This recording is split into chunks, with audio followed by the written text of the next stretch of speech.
Então, boa noite a todos, né, que entraram até agora, os que vão entrar. Já vou pedindo para que vocês coloquem o nome de vocês no chat, né, para a gente fazer o registro.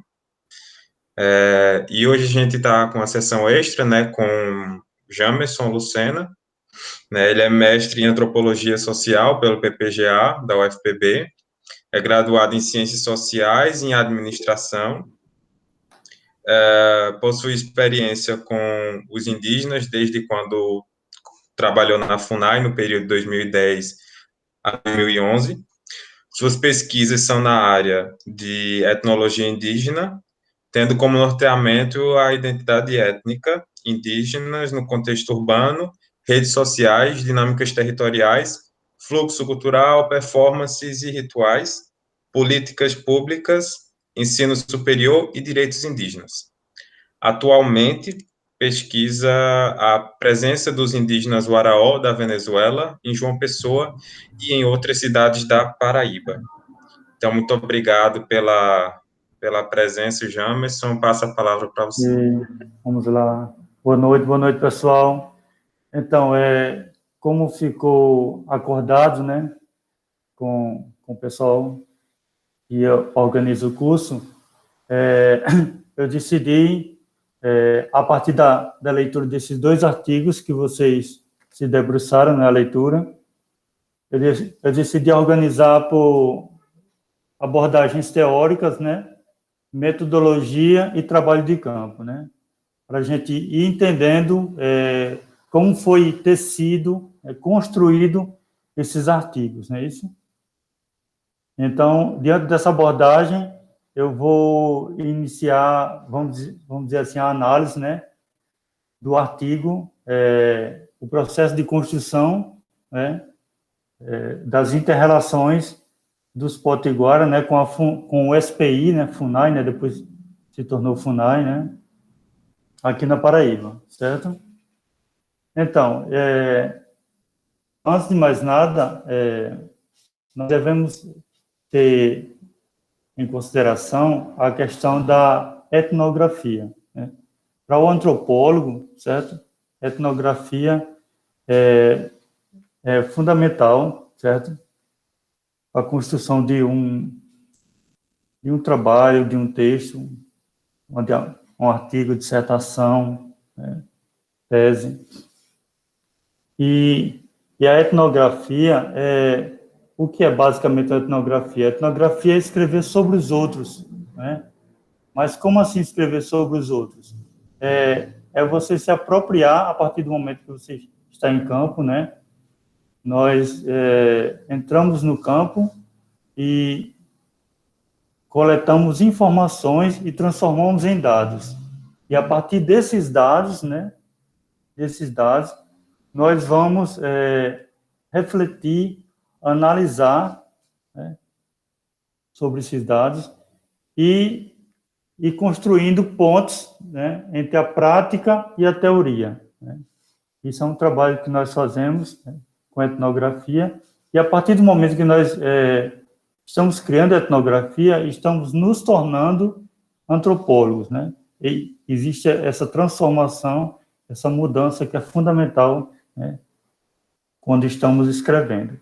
E, obviamente, quando nós estamos escrevendo, nós estamos com autoridade, né, para nos debruçar sobre aquele texto, claro, levando em consideração a questão da relatividade, né, onde nós não podemos ser preconceituosos, entender os aspectos culturais, as crenças, né, os costumes do grupo étnico. Isso é fundamental. A partir daí, o que foi que quais foram as abordagens teóricas desse artigo, né? Eu trabalhei em cima do contexto histórico do indigenismo, né? E territorialidade e relações de poder, né? Isso foi fundamental para poder construir esse artigo. Muita documentação também, certo? Eu adquiri a partir de acesso a teses, dissertações de outros antropólogos, e a partir de documentos também da FUNAI. Porque quando eu trabalhei na FUNAI, eu tive acesso a vários documentos. E aí a gente vai analisando algumas coisas, também, obviamente, trabalhando com ética, né, para não colocar coisas sem autorização, né, informações sem autorização. E o bacana também desse artigo, é que vocês perceberam, é que eu fui tecendo também a construção desse artigo juntamente com os indígenas, ou seja, com as lideranças, né? Então, eu tive a oportunidade de entrevistar, por exemplo, né, Capitão Potiguara, né, uma liderança indígena potiguara, Natan Galdino, que é o cacique da aldeia Alto do Tambá, né, antiga aldeia galego. Então, isso foi fundamental, porque eu creio que isso foi o diferencial do artigo, porque não é só vamos dizer assim, uma compilação de material extraído de teses, dissertações e documentos oficiais, por exemplo, do Diário Oficial da União e outros fontes, né, importantes. Mas a minha ideia foi ouvir, né, ouvir o outro, né, ouvir o indígena, né, que tem legitimidade para falar sobre sua terra. E a partir daí, dos seus relatos, né, eu fui construindo, né, juntamente com o acervo que eu já tinha em mãos, ou seja, toda a documentação, toda a construção, toda a narrativa de outros autores, né, antropólogos, né, eu fui construindo em cima disso. Vocês observaram que nesse conceito de territorialização, por exemplo, né, que é na verdade, é uma reorganização social, né, que o Estado brasileiro ele tenta construir, né, sobre mecanismos político-administrativos, né, e legais, ele vai construindo nos moldes que ele, claro, juntamente com estudos antropológicos, mas é de acordo com aquilo que ele praticamente deseja construir no território brasileiro. Por que eu digo isso? Porque a ideia é manter o controle social, né, sobre esses povos indígenas, né, e, ao mesmo tempo, né, simultaneamente, né, abrir, vamos dizer assim, horizontes, né, meios de desenvolvimento econômico, né, no território brasileiro. Então,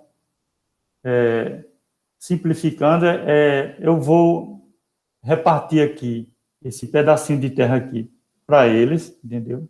Embora eu saiba que a terra dos Potiguara, por exemplo, ela é maior, mas de acordo com a partir de implicações políticas, sociais e econômicas, o que é possível é isso aqui. Então, essa limitação é concedida, né? A partir de vários conflitos, isso também ocorre, né? Porque os indígenas não aceitam de pronto, né, essas tomadas de decisão, e a partir daí se constrói a territorialização, né? Ou seja, é uma reorganização social, né, com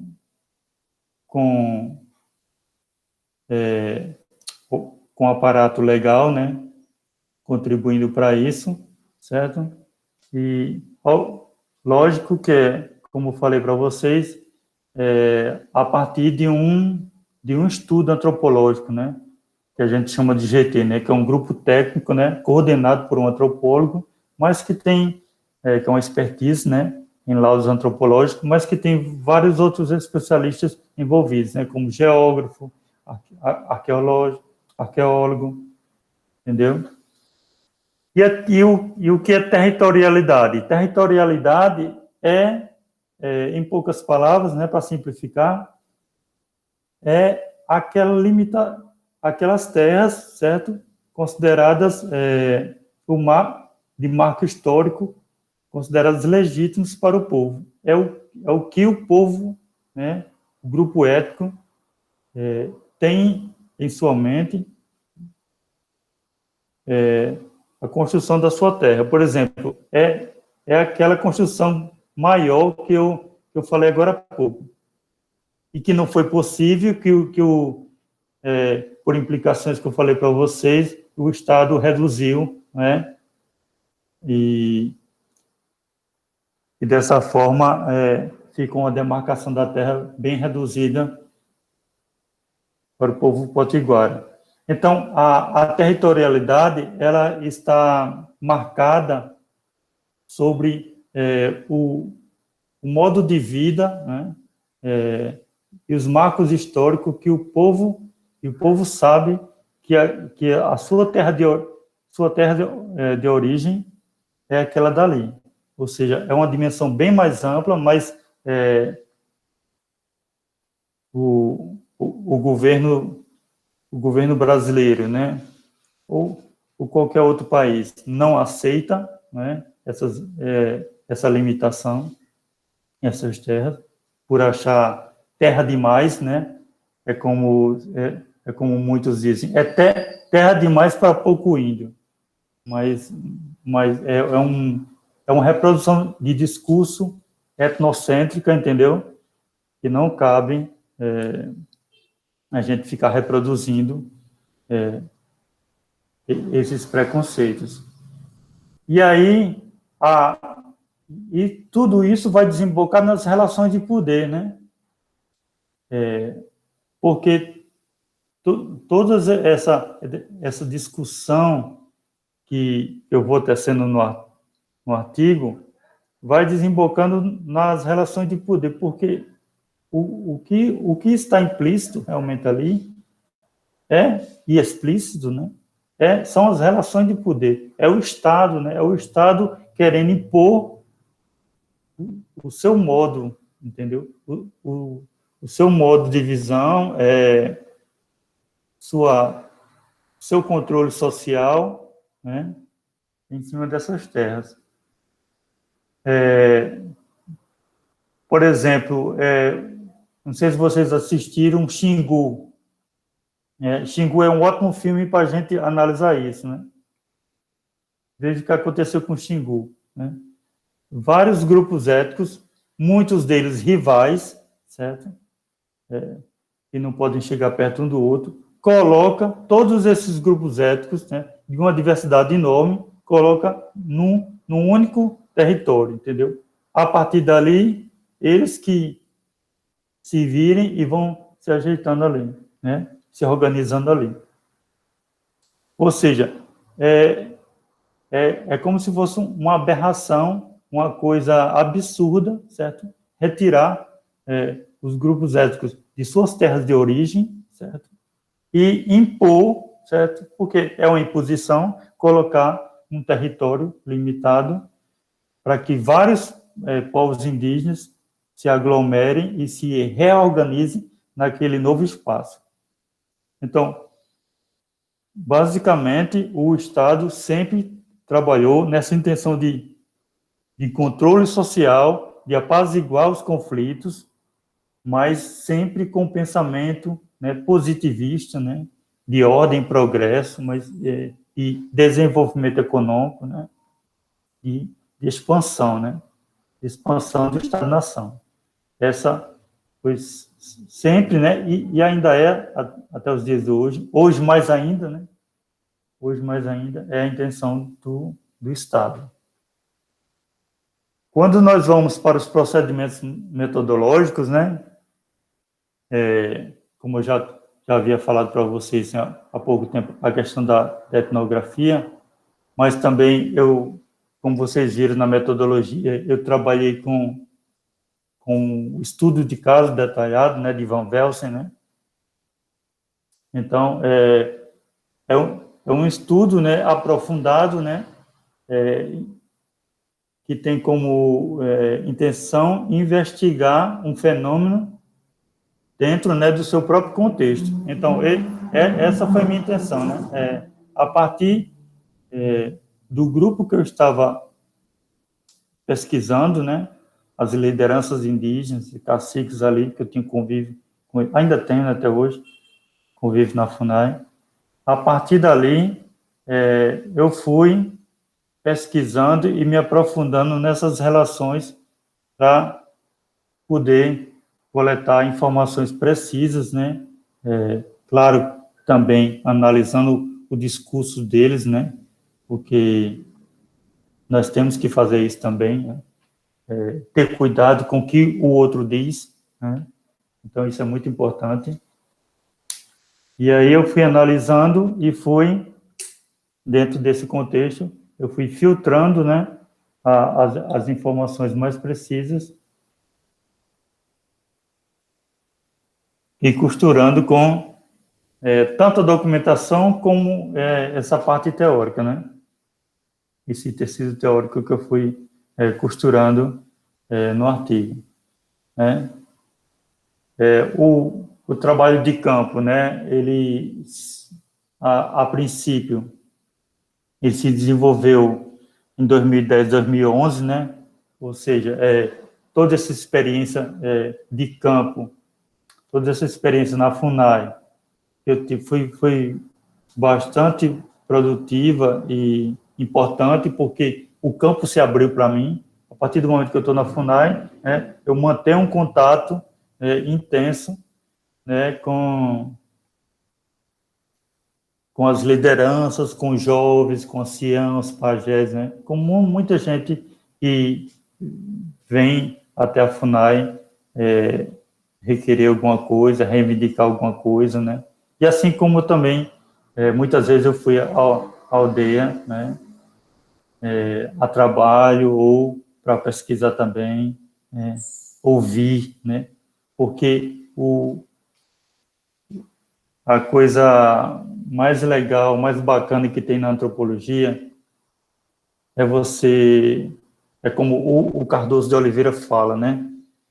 É olhar, ouvir e escrever, né? Essas três coisas são fundamentais para o antropólogo, né? Olhar, ouvir e escrever. Então, isso aí a gente tem que ter em mente, né? Saber entrar, né? Saber entrar no grupo, né? Saber entrar no campo, né? Porque se você sabe entrar com cautela, ouvindo, tal, fazendo poucas perguntas, sendo pouco,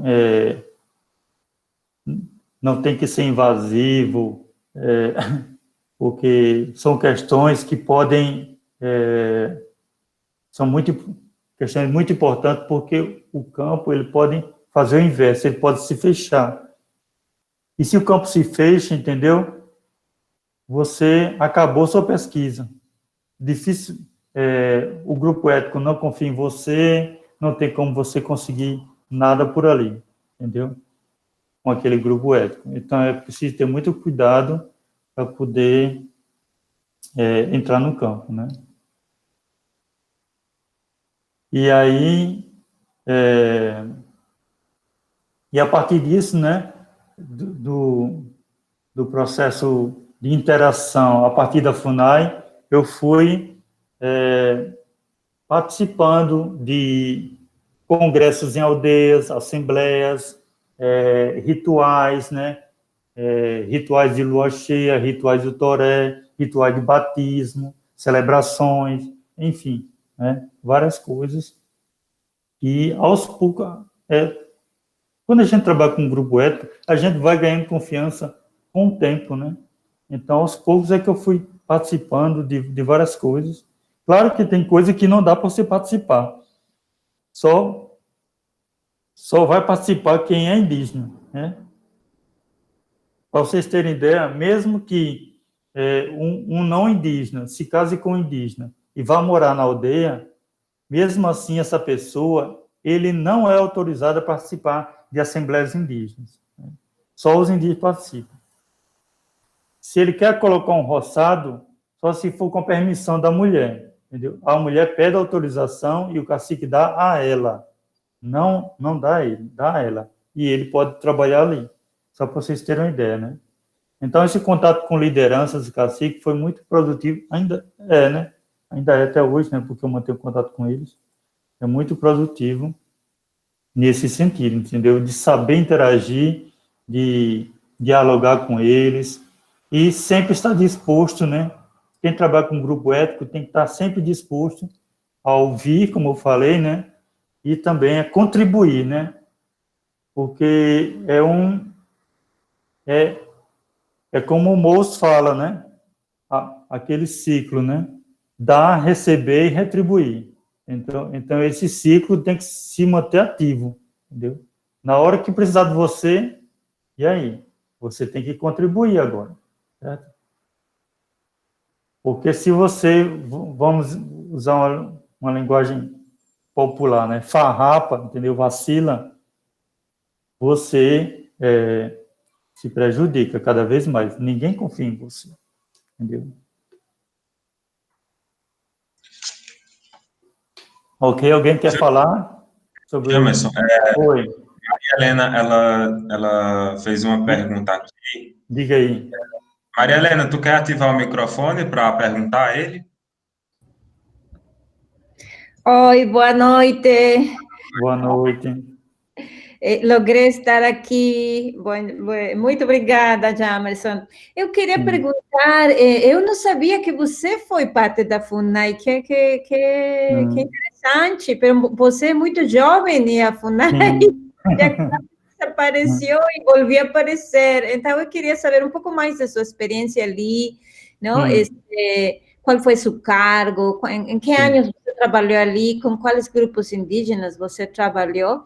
E também, ou seja, como foi para você esse desafio de trabalhar com as comunidades e as políticas do governo, não? Porque às vezes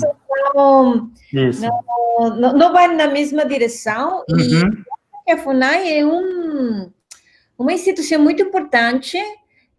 No México, nós também temos algo parecido com a FUNAI, e vai variado, não? Se depende das épocas, e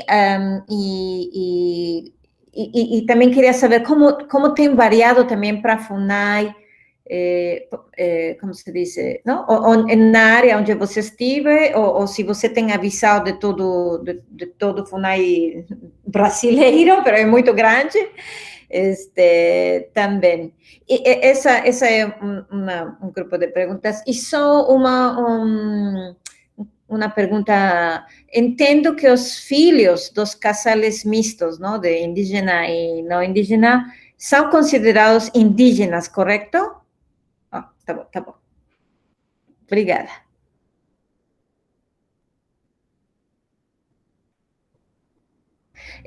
Não escutamos. Tá, agora tá. Sim. Eu iniciei na FUNAI em 2010, 2011, né? Eu participei de um processo seletivo, né, de um estágio, e trabalhei na área administrativa, né, auxiliar administrativo. E aí, a partir daí, as minhas atividades, né, na FUNAI, era recebimento de documentos, né, arquivar, todo aquele processo burocrático, né, mas também um processo muito, muito importante para mim, né, no meu ponto de vista, que era atender os indígenas que chegavam, né, atender e escrever, ou seja, digitar tudo o que eles queriam, né, uma reivindicação, por exemplo, né, uma carta de anuência, né, alguma coisa assim parecida. Então, tudo o que eles queriam, eu anotava, né? E uma coisa que eu aprendi na FUNAI, muito interessante, porque quando eu estava na FUNAI, eu ainda não estava em ciências sociais, ainda não estava em antropologia, eu estava no curso ainda de administração, mas uma coisa muito importante que eu aprendi na FUNAI é que quando o indígena chegar, você anota exatamente do jeito que ele falar. certo? Mesmo que seja errado, erro de português, o que for, escreva do jeito que ele falar. E se ele entregar alguma coisa escrita, digite do jeito que está. Então, foi uma coisa que eu aprendi muito na FUNAI, né? Que tempos depois eu vi que isso é muito importante, entendeu? Como isso é importante, porque é a questão da originalidade, né? E sua autoridade, né? Diante daquele documento, né? Diante daquele ofício que ele está produzindo, né? Então, e claro que na antropologia a gente aprende que os relatos orais, né, quando nós vamos transcrever, né, eu sempre procuro transcrever do modo com que, ele está falando errado. Não é errado, é o modo dele falar, entendeu? Então, isso aí a gente tem que ter o maior respeito por isso. E aí, eu entrei, Maria Helena, num período muito difícil. Eu vou explicar. Porque foi no período de reestruturação da FUNAI, né? A FUNAI passou por um momento de turbulência, né, muito grande, de reestruturação organizacional, né? E aí isso aconteceu logo no início de janeiro, né? Eu fui trabalhar e fiquei no olho do furacão, porque era um momento muito difícil, entendeu? Confusões, né? Teve uma época lá que eu cheguei a ficar preso na FUNAI, né? Porque houve um conflito, né? Houve um conflito, os indígenas ficaram muito indignados com o que aconteceu, porque o que foi que aconteceu, né? A FUNAI era coordenação regional, tinha toda uma autonomia, né? Todo um poder, certo? Muitas demandas, muito poder, e aí ela houve um processo de aviltamento, né, de rebaixamento, ou seja, ela passou de coordenação para CTL, né? Quando foi isso? 2010 ocorreu isso. Houve um processo de rebaixamento, ela se tornou coordenação técnica local, né, CTL. E aí, quem se tornou coordenação regional foi a FUNAI de Fortaleza. Que por ironia do destino, a FUNAI tinha criado a FUNAI de Fortaleza, que não era nem uma coordenação, era uma que chamava NAU, né? Núcleo de Apoio, né? Núcleo de apoio, agora estou esquecido outro nome. Mas era um núcleo de apoio, né? Era tipo um posto, né? Tipo um posto de indígena, né? Aí se transformou em coordenação. E isso, nesse momento, não tinha um corpo técnico qualificado nem nada e ficou meio baratinada a situação lá. E os indígenas estavam revoltados, indignados com isso. Não só os potiguaras, mas os tabajaras também. Os tabajaras estavam começando a chegar na FUNAI para o processo de reivindicação de suas terras também, né? A questão do reconhecimento, né? Porque eles já vinham nesse processo, né? De afirmação de sua identidade étnica, né? E aí foram também atingidos por isso, né? E causou uma revolta muito grande e ceifou, né? Acabou recursos produtivos, ou seja, destinados à plantação de mandioca, feijão, arroz, essas coisas, foram cortados pela metade, né? Projetos de artesanato, de outras linhas, né, também foram praticamente abortados, entendeu? Então, foi uma grande confusão, foi um momento muito difícil que a FUNAI passou. Agora, tempos depois, né, faz um ano e pouco, né, é que a FUNAI voltou a ser coordenação regional, né, depois de muita luta, né, Mas isso aconteceu. E durante esse tempo, né, os caciques apareciam por lá, tudo, e eu fui interagindo com os caciques. Foi aí onde eu conheci cacique Natan, né? Caboclinho era o cacique geral, né? À época, Capitão Potiguara, enfim, vários caciques, né? E lideranças lá dos Potiguara. Eu conheci nessa época. E eu fui interagindo também com os jovens, né? Muitos jovens universitários, né, indígenas, eu fui interagindo com eles nesse tempo, né? Para mim foi uma experiência muito boa, entendeu? Apesar de toda a turbulência, mas foi um período muito bom. Foi um período também que eu acabei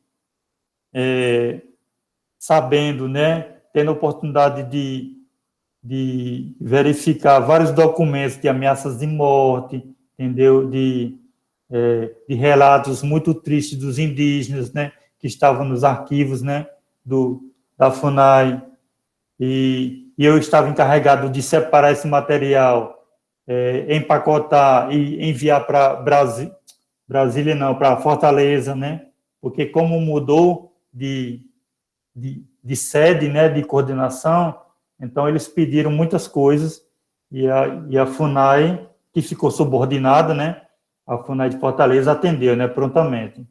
Então, muitas coisas eu pude verificar, né, e constatar, né, diante desses documentos, né.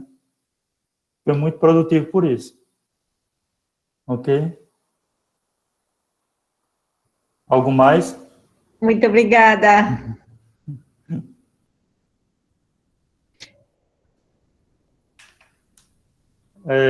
Algum questionamento sobre esse artigo?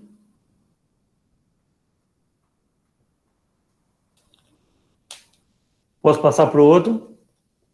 Você pode passar e fazendo a explanação, e aí eu falei aqui que se eles tivessem alguma dúvida, aí eles colocariam.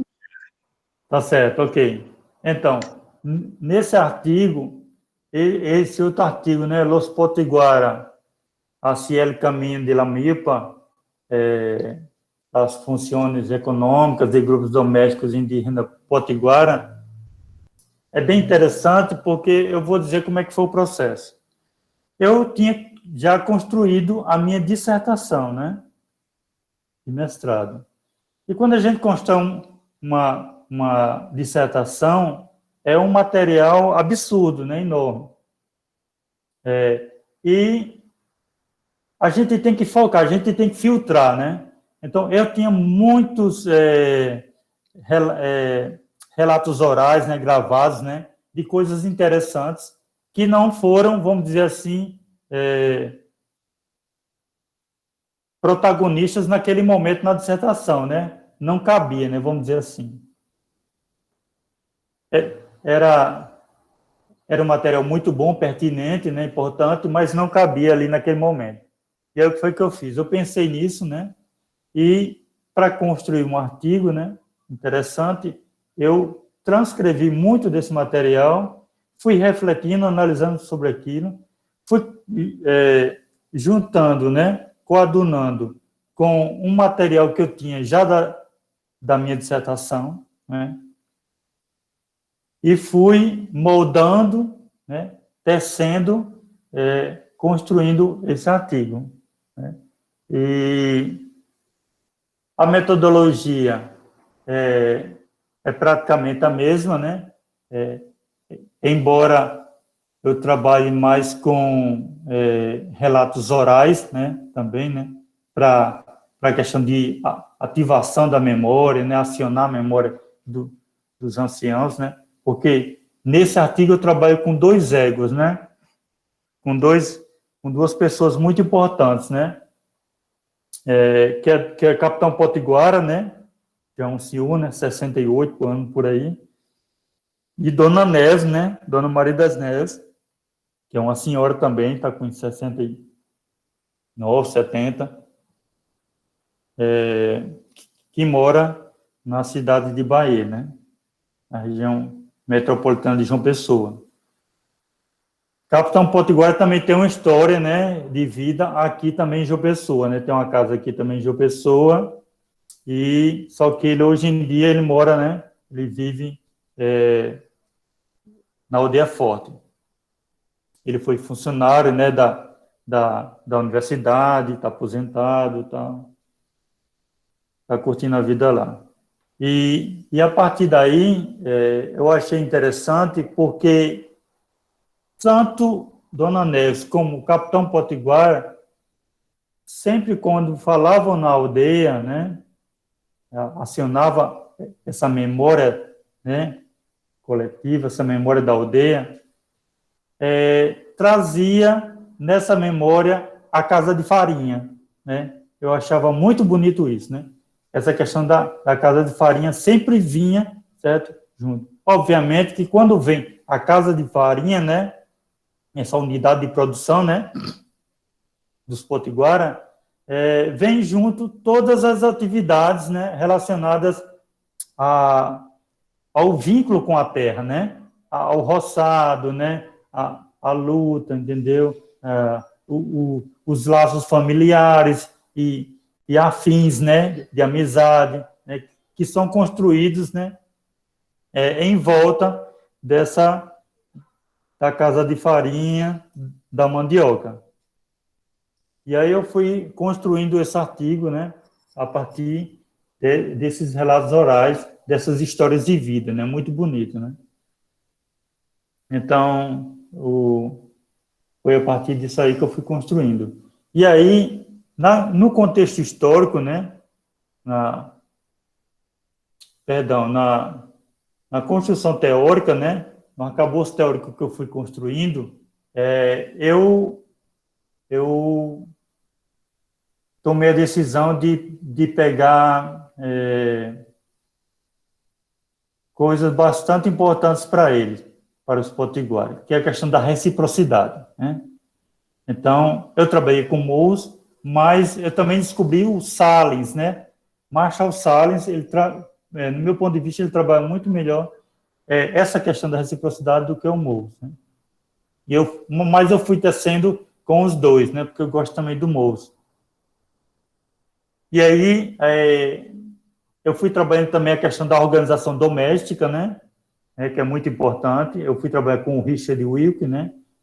Eu peguei todo aquele esquema, né, teórico que ele construiu, mas eu fui entendendo, né, que o esquema do Richard Wilk é meio que, não é que engessado, mas não disponibiliza demais variáveis, né, que poderiam dar conta, entendeu, da organização doméstica. Jamerson, Oi. quando tu for falar mais sobre o grupo doméstico, sobre a organização doméstica, tu pode desenvolver um pouco, porque tem uma centralidade no texto e é bem interessante isso. Certo, tá bom, tá ok. E aí eu fui trabalhando sobre isso, e essa questão da organização doméstica, né, que o Richard Wick, ele vai trabalhar sobre essas questões envolvendo grupos que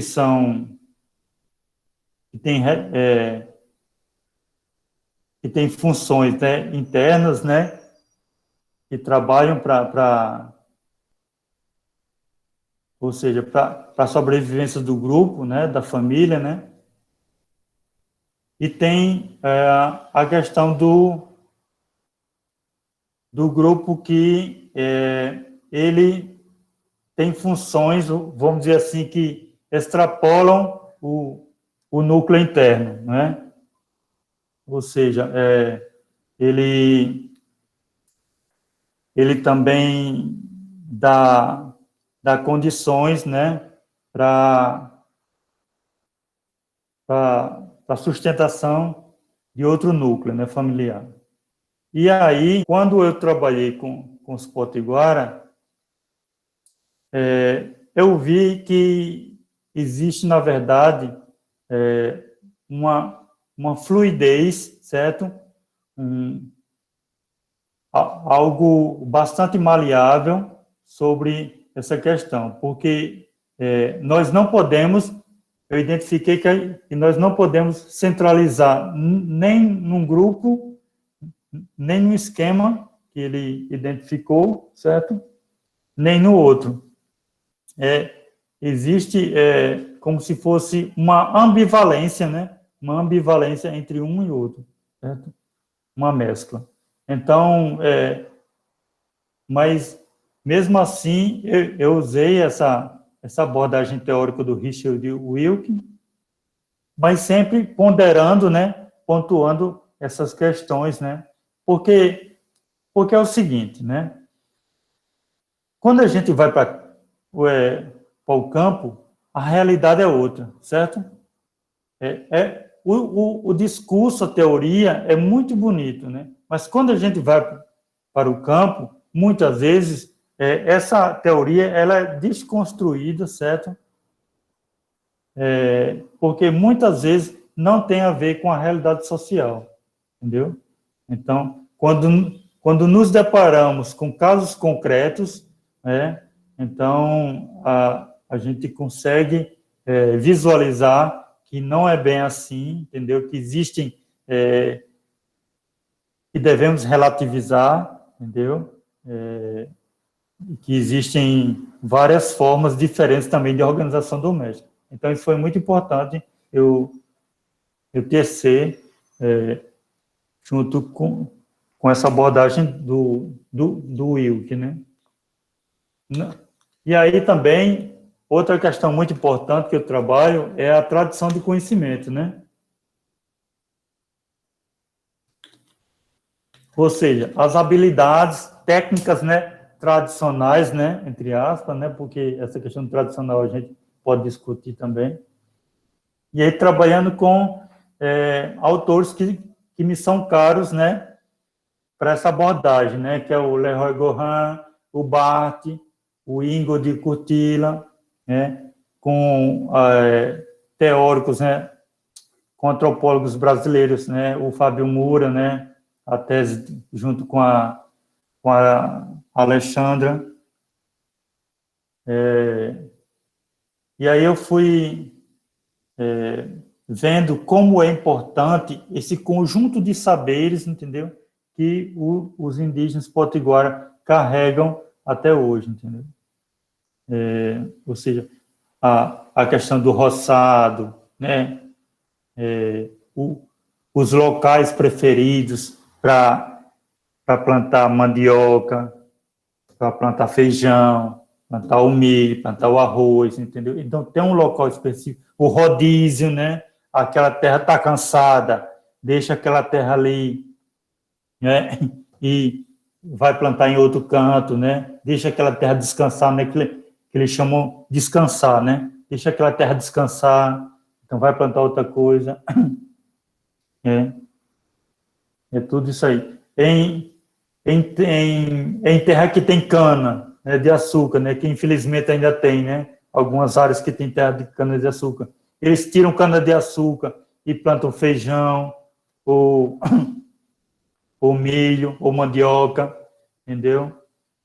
Então, depende, né, porque a cana também passa por um ciclo onde a terra tem que descansar um pouco também. E aí tem que saber trabalhar. E quem sabe mais trabalhar com essa questão de rodízio de terras, né, de descansar, quem está na lida, né, diariamente, e não é de hoje, né, são saberes que são passados de geração em geração, e eles sabem mais do que ninguém, né, lidar com essa questão da terra, né. Então, isso é muito importante para os potiguaras, né. E a questão da economia doméstica, né, eu fui pontuando também o Polanyi, né, com economias tradicionais, e eu também fui pontuando um pouco o Zimmel, né, porque eu trago a questão da socialização, né, e como é bonito, como é importante a socialização na casa de farinha, né, na Tam Potiguara, na Tangaldino,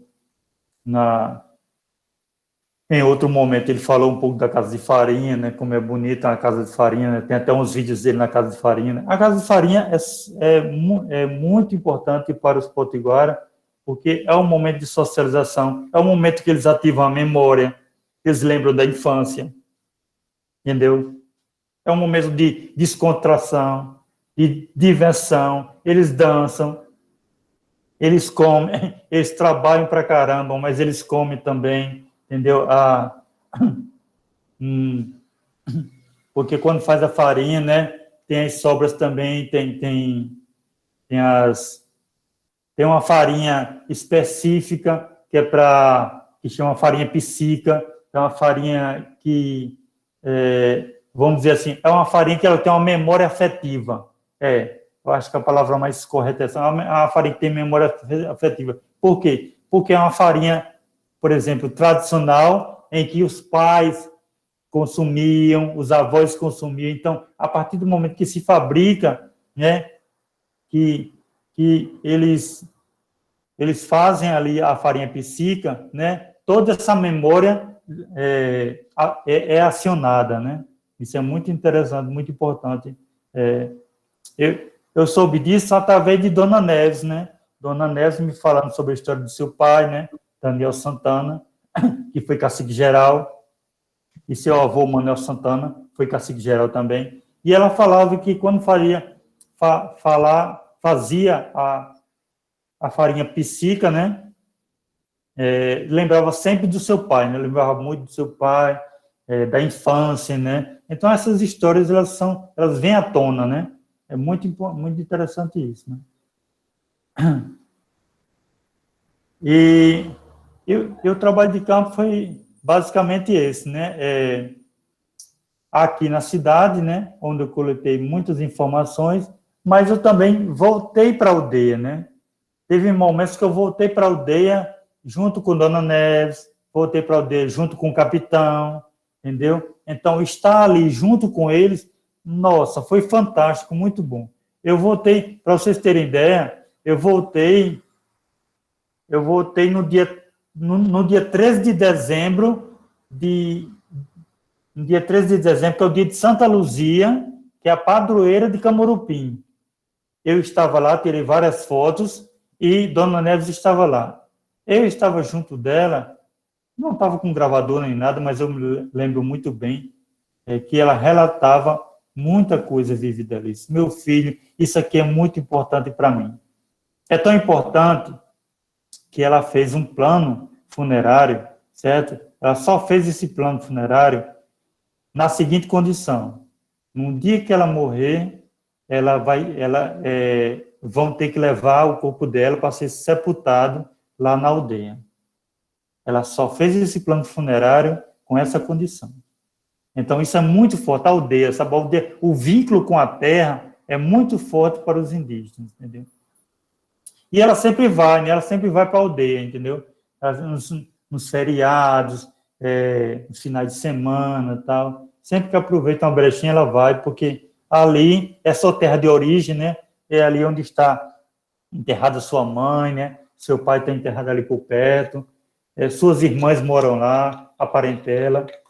Então, essa ideia de que o indígena saiu da aldeia e não volta mais, isso é balela, isso é conversa furada, entendeu? Eles sempre voltam porque sua parentela, entendeu? O berço é ali, entendeu? A sua parentela. O berço não, a rede, né? A rede. Não é o berço, não, é a rede. A rede está ali. Está sempre armada a rede ali. E Capitão Potiguara também, entendeu? Quando ele volta, quando eu estava com ele lá na casa dele, lá na Aldeia Forte, né? Então, um monte de história, né? Um monte de coisa passa pela cabeça dele, né? Histórias de luta, né? Porque já é outra situação histórica, né? Já é outro contexto histórico, né? Capitão Potiguara é uma liderança, sempre está à frente do movimento indígena, né? Então, é uma liderança, né? Que é reconhecida, né? E muito respeitada pelos potiguara. Então, é muito bonito, assim, a gente poder ter acesso à história de vida, entendeu? desse pessoal é uma coisa assim, fora do comum. Alguém quer falar alguma coisa? Oi, Jamerson, desculpe, aqui outra vez. Muito obrigada, muito bons os artigos e também parabenizá-lo, porque você logra sistematizar as informações e colocar essas histórias não tão vívidas nos artigos. Por isso, parabéns.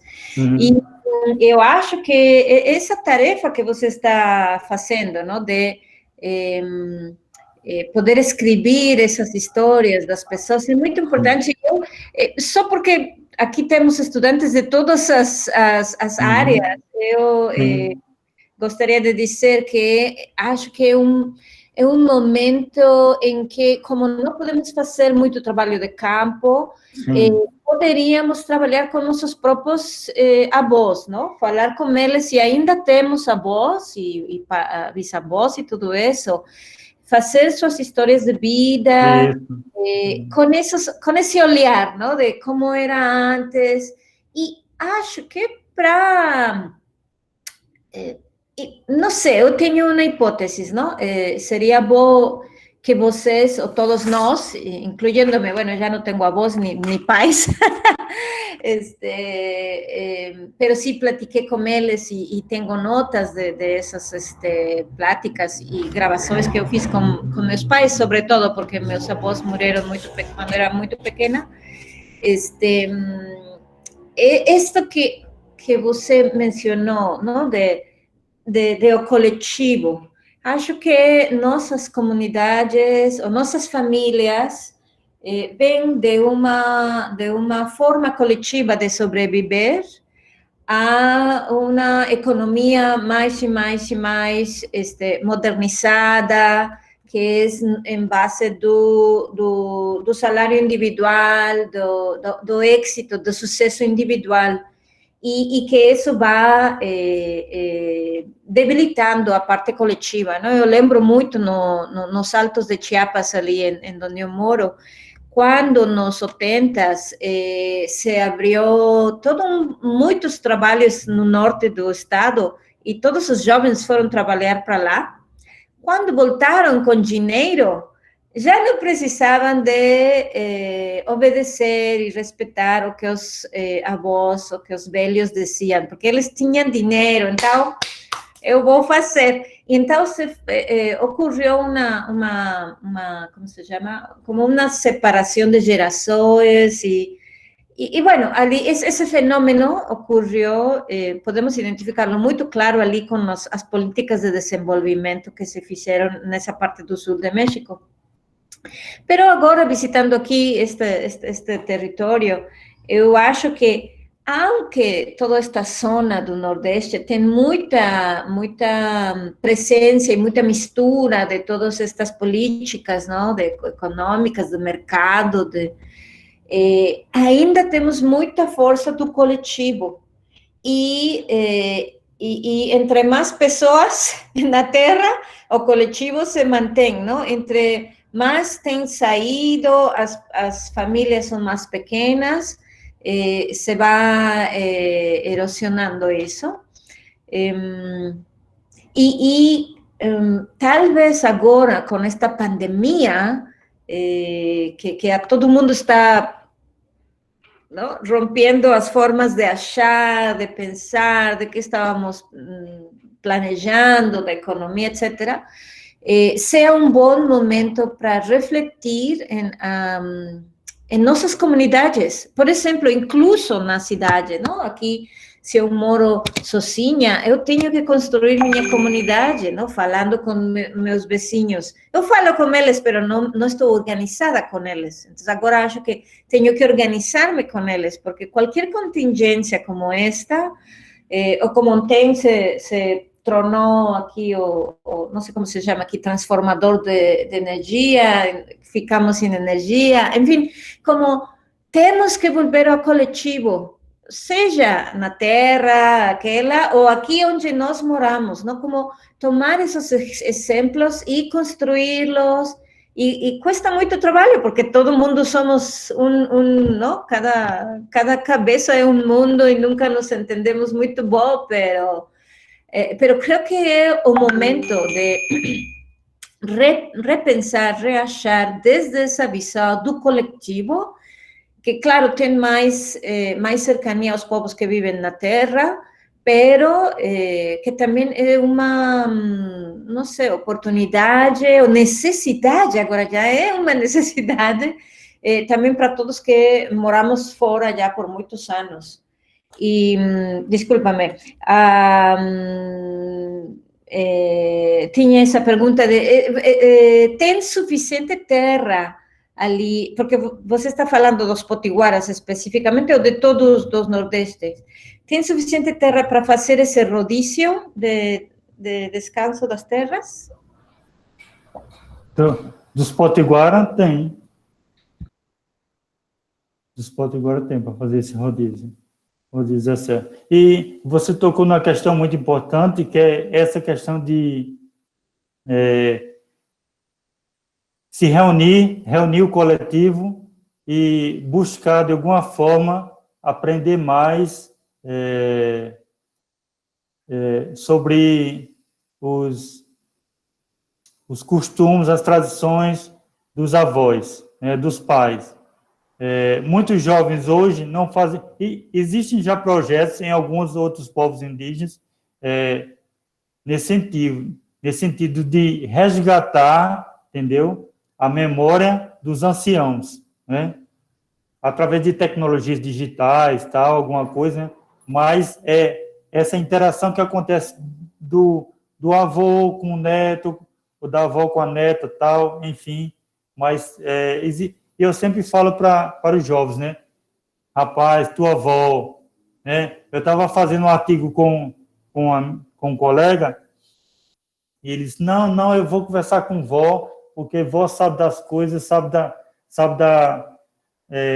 família do meu pai, tudo. Ele disse, o que é que você está esperando? Então, se aproxime, entendeu? Não sei o quê, mas é porque hoje eu tenho prova, hoje eu tenho que fazer isso, tenho um trabalho. Então, essas atividades, entendeu? Como a Maria Helena falou, acabam fazendo com que haja uma ruptura, né? Uma ruptura, um desgaste, né? Vai se diluindo esses laços, né, afetivos, né? Que antigamente eram tão fortes, né? Que sentavam juntos ao redor da fogueira, por exemplo, e contavam histórias, contavam mitos, rituais, entendeu? Hoje em dia essa prática não é tão costumeira, né? Então isso acontece muito. Mas eu procuro sempre, principalmente os mais jovens, né? Natan já faz isso um pouco, né? Pegando relatos, né? Gravando alguma coisa de alguns anciãos, do pajé, porque ele sabe que é importante, né? Ele sabe que e o pajé, o ancião, sabe que é importante passar isso, né? Passar o bastão, né? Passar certos conhecimentos, certas histórias, relatos orais, que é de fundamental importância para o grupo étnico, né? Para seu povo. Então, isso é muito importante. Infelizmente, agora com essa pandemia, muitos anciãos, infelizmente, foram embora, né? E quando vai embora um ancião, certo? É um arcabouço de história, entendeu? De conhecimento absurdo que, infelizmente, vai embora, né? Então, é preciso, realmente, eu concordo com você plenamente, é preciso fazer isso. Jamerson, Diga aí. se tu pudesse, já são 7 horas, mas se tu pudesse falar de forma sintética, assim, quais foram os principais desafios que tu encontrou para fazer o teu trabalho de campo, eu acho que seria bem interessante. Certo. Porque eu estou começando agora, né? Eu estou no segundo período. Então, ouvindo de você que já está lá na frente, Veja, eu não tive muito problema com o campo, Augusto, porque eu tive uma referência muito boa, porque eu trabalhei na FUNAI, né?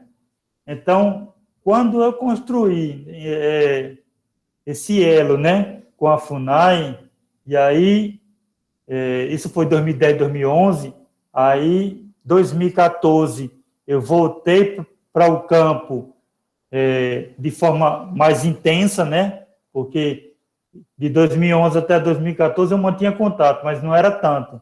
De 2014 em diante, eu voltei de forma mais intensa, indo para a aldeia, às vezes dormindo lá, tal.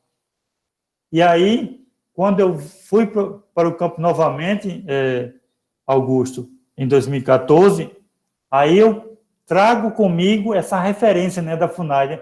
Lembra de mim, lá da FUNAI? Aí um me reconhecia, né? É o menino da FUNAI, ó, tal. Então, essa relação...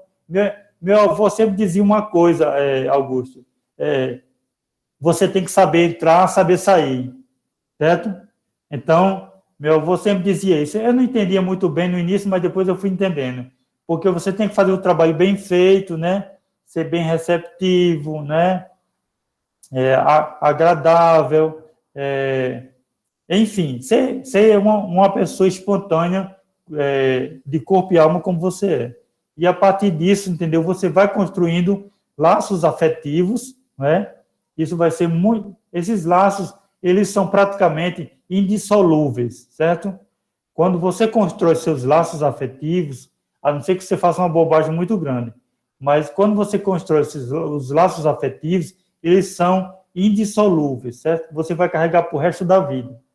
Então, quem trabalha com grupo ético é isso, entendeu? Quando você trabalha com ele, às vezes tem um cara que você faz 3 anos que você não conversa com ele, mas ele pega, entra em contato com você, você tem que tratar bem. Rapaz, tanto tempo, tá? Então, esse tratamento é muito bom, entendeu? Porque você sabendo lidar com isso, né, o seu campo não vai se fechar nunca. Pelo contrário, ele vai expandir cada vez mais, entendeu? Essa capilaridade vai aumentar cada vez mais. E porque a gente vai construindo pontos de referência, né?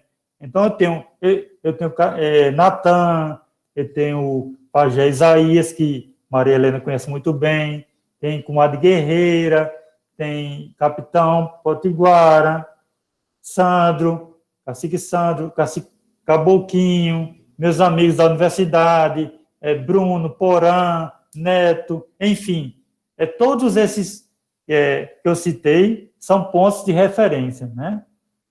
Casas também, né? Casas de referência. Quando eu vou poder, você vai para onde? Vou lá para o Aldeia do Tambá, lá para a casa do professor Ailton. Eu sei onde é. Ou senão eu digo, vou lá para a casa do cacique Natan. Vamos lá, eu te deixo lá. E aí vai, entendeu? Então, agora isso é com o tempo, entendeu? Com o tempo você vai construindo seu campo, suas referências. E aí, para fechar, é possível ter cuidado quando a gente for ao campo, né? Aquilo que eu falei, né? Fale pouco, observe e ouça mais, entendeu? Porque isso é muito importante. Eu não sei se é uma característica minha, mas eu gosto muito de ouvir os anciãos, entendeu? Ouvir os mais velhos, para mim, é muito bom, entendeu? Até porque tem uma sabedoria enorme, né? Então, ouvir os anciãos, para mim, é muito bom. Porque também tem essa questão da carência, né? Eles querem ser ouvidos, entendeu? Eles querem ser ouvidos. Então, isso é muito bom. Né? Para um antropólogo, isso é perfeito, isso é muito bom. Um antropólogo, antropóloga, né? É muito bom. Porque antropólogo adora saber da vida dos outros. Né? Qualquer das ciências sociais. Muito obrigada, Jana. Nada. Estamos juntos. Todo mundo. Estamos juntos. Então, eu tenho mais uma dúvida, juro que essa vai ser a última, e eu queria fazer para vocês dois, né, que são antropólogos que já têm anos de carreira, eu queria saber de vocês como é que faz para, assim, estudar essas populações tradicionais, e, claro, devolver os resultados desse estudo de forma com que elas não se sintam um objeto, porque elas não são objetos, né? Como nós que investigamos, elas são sujeitos também. Então, eu queria saber de vocês como é que faz para realizar um trabalho em que você não diminua aquela pessoa a qualidade de objeto.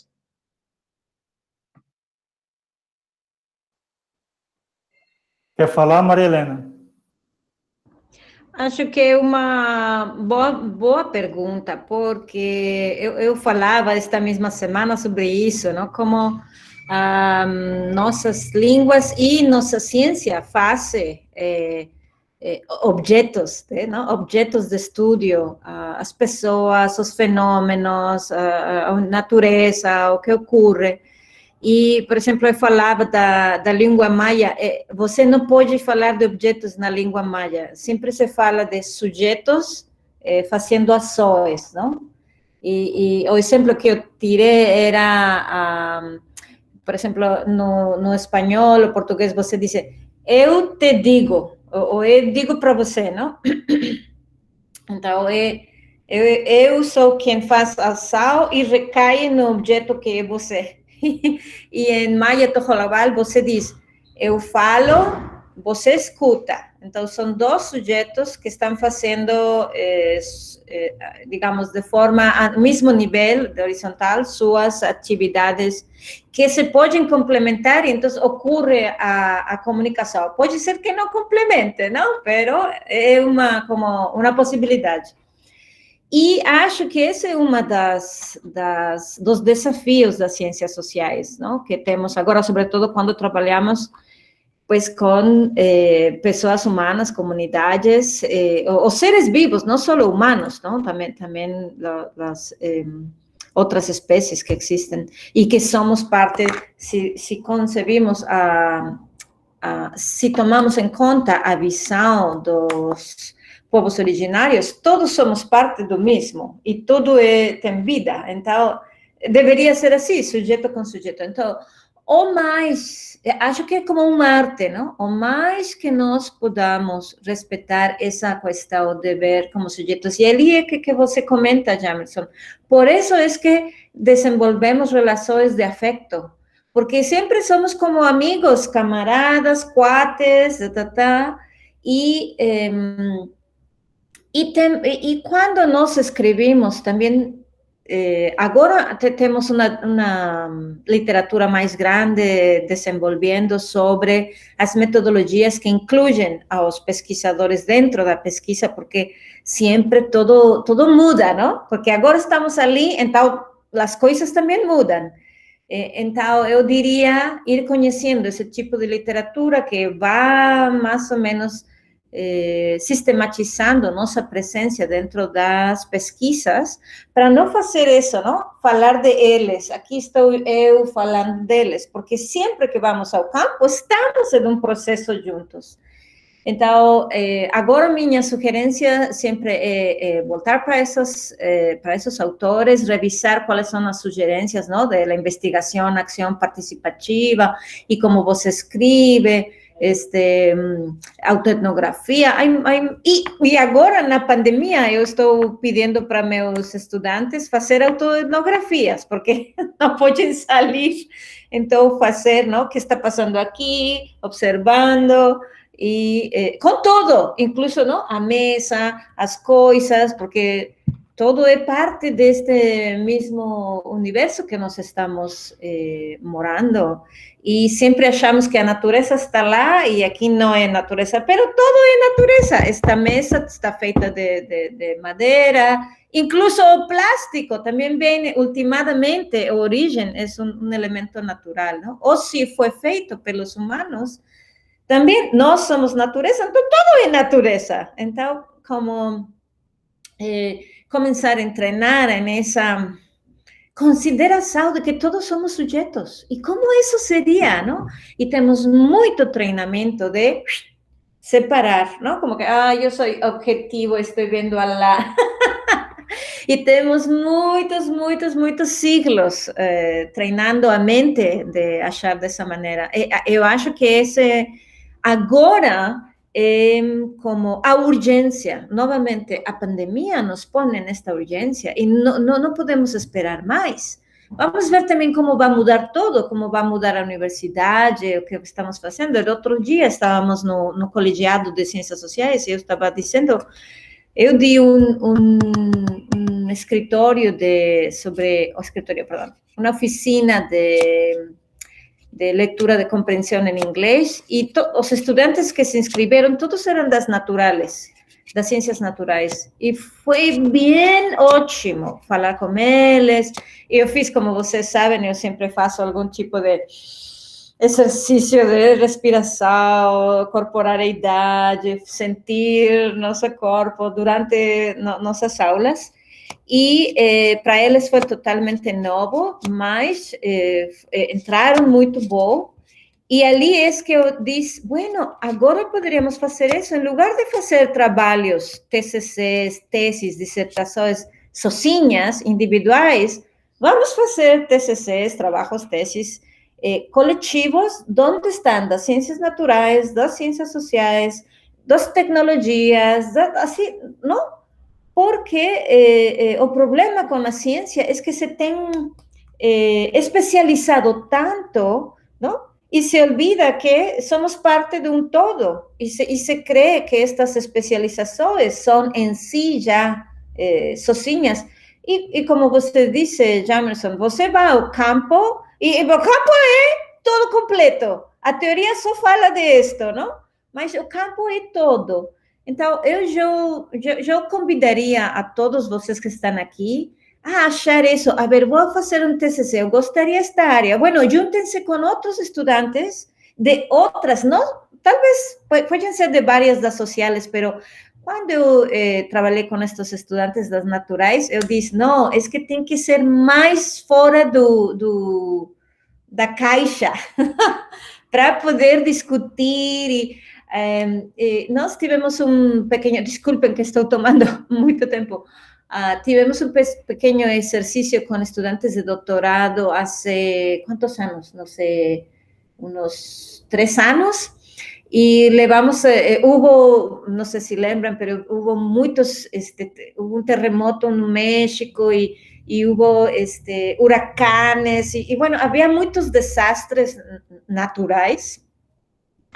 E então, nós juntamos quase 20 estudantes das diferentes programas de doutorado no país, e fomos juntos, nós fomos a Mérida, no sureste, e ali trabalhamos, não, através do técnicas corporais, participativas, teatro, arte.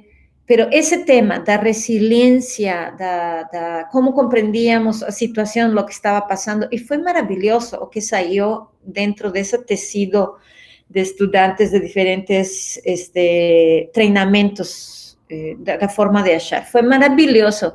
E agora que estamos aqui, eu lembrei, claro, poderíamos ir para esse lado. E não temos que esperar que a política da universidade mude. Vocês podem começar. A ver, assim como vocês se juntam, nós nos juntamos com colegas para hacer coisas, bueno, agora eu estive achando, como vou fazer? Vou pôr um anúncio na internet, busco biólogo, física, para trabalhar nesta área, ou neste tema, uma coisa assim, não? Só brincando, pero juntar-se com outros pesquisadores, colegas que têm outra visão, e vão juntos, e armem juntos, e cada quem saca seu trabalho para seu TCC, porque ainda vai ser por um tempo, não, um trabalho individual, mas podemos fazer muito mais coletivo, que nos ajude. Ademais, os trabalhos acadêmicos, ao final, se fazem de muita soledade, não?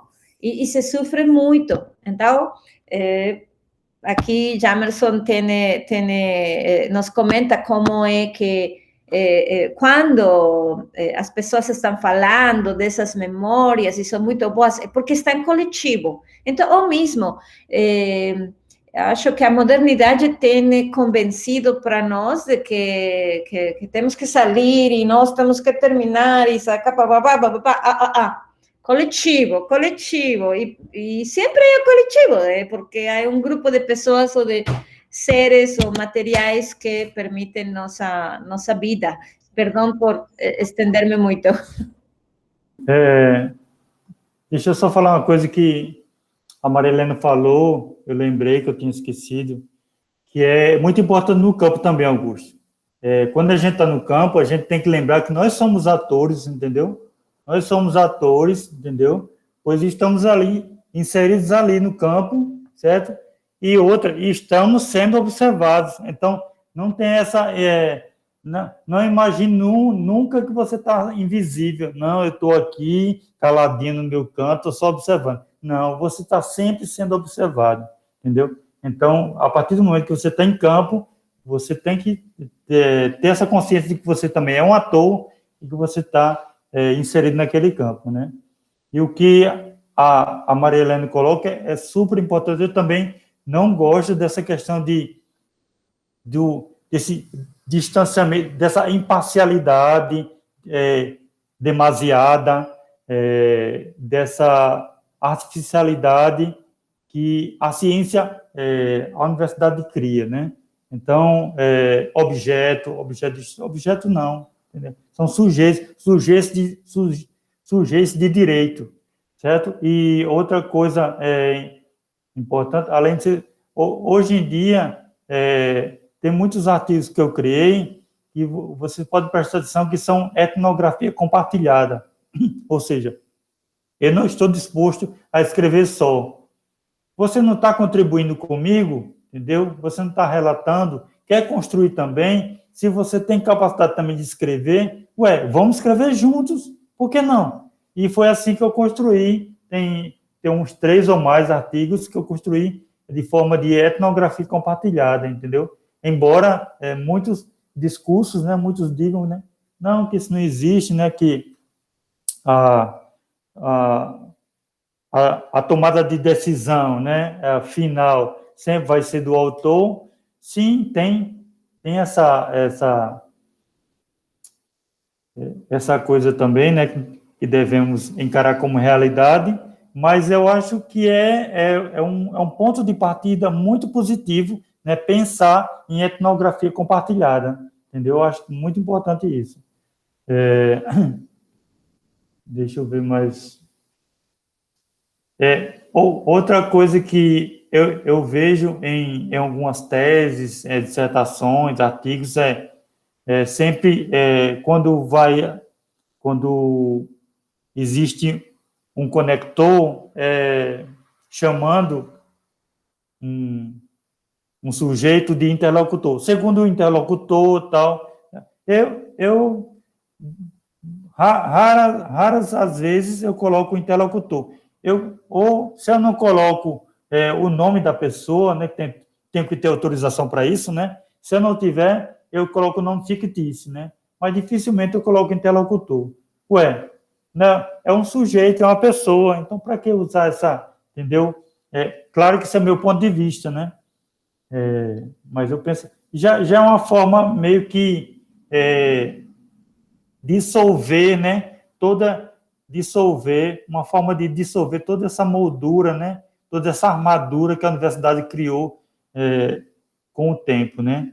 Eu acho que eu concordo plenamente com a Maria Helena, que é sim possível a gente construir no coletivo, entendeu?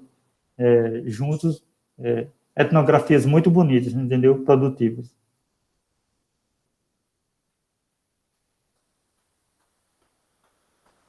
Então, acho que é isso, né? São 7h20, quase 7h30. Queria agradecer muito a todo mundo que veio. Muito obrigado, Jamerson. Né? Em breve vai estar disponível a gravação da aula.